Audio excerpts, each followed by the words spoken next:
আসসালামু আলাইকুম।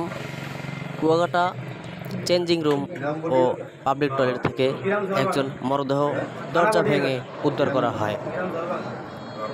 সেখানে উপস্থিত ছিলেন কুয়াকাটা পুলিশ কর্মকর্তা ও কর্মচারী এবং অন্যান্য পাবলিকরা।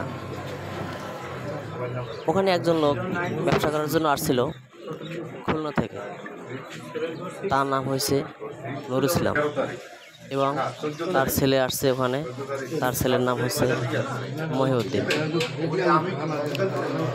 ওখানে ঘটনা ঘটছে, উনি ব্যবসা করার জন্য আসছিল, হঠাৎ ওনার পেটের ভিতরে ব্যথা ওঠে, ওনার বন্ধুর সাথে চা খেতে যায়।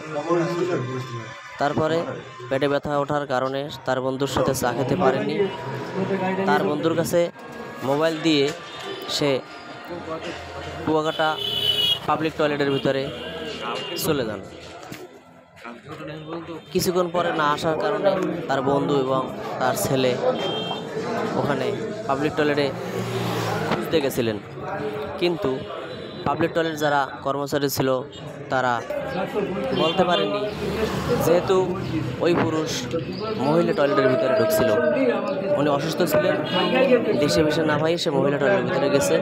যাওয়ার পরে উনি ওখানেই অসুস্থ হয়েছে, কিন্তু কেউ খোঁজখবর নিয়েও তাকে পাচ্ছিল না। যেহেতু মহিলা টয়লেটের ভিতরে পুরুষ ছিল, তাই মহিলা টয়লেট চেক করে নাই, কিন্তু পুরুষ টয়লেটগুলো চেক করা হয়েছে।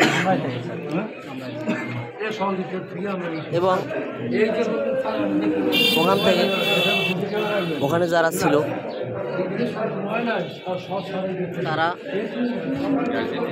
কেউ ডে ডিউটি করে, কেউ নাইট ডিউটি করে।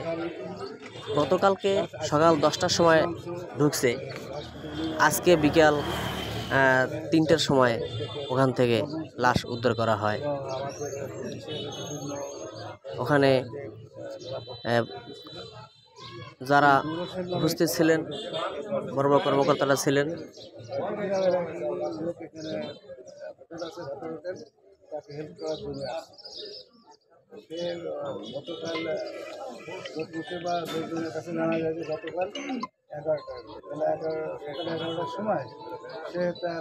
দরজা ভেঙে লাশ বের করার পরে তারা লাশ মহিপুর থানায় পাঠিয়ে দেওয়া হয়েছে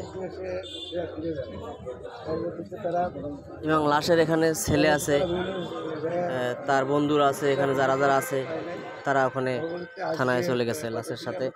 লাশ ময়নাতদন্ত হবে, এখানে শত্রুতা আছে কিনা, না কোনো সমস্যা হয়েছে কিনা তা ময়নাতদন্ত করবে। রিপোর্ট বের হওয়ার পরে মামলা হবে।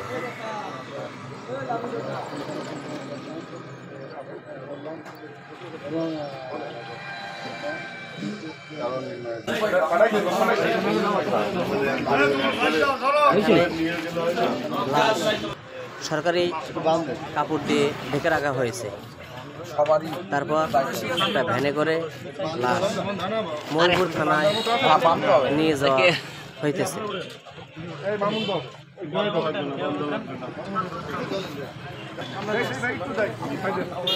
আপনারা সবাই ভালো থাকবেন। আসসালামু আলাইকুম।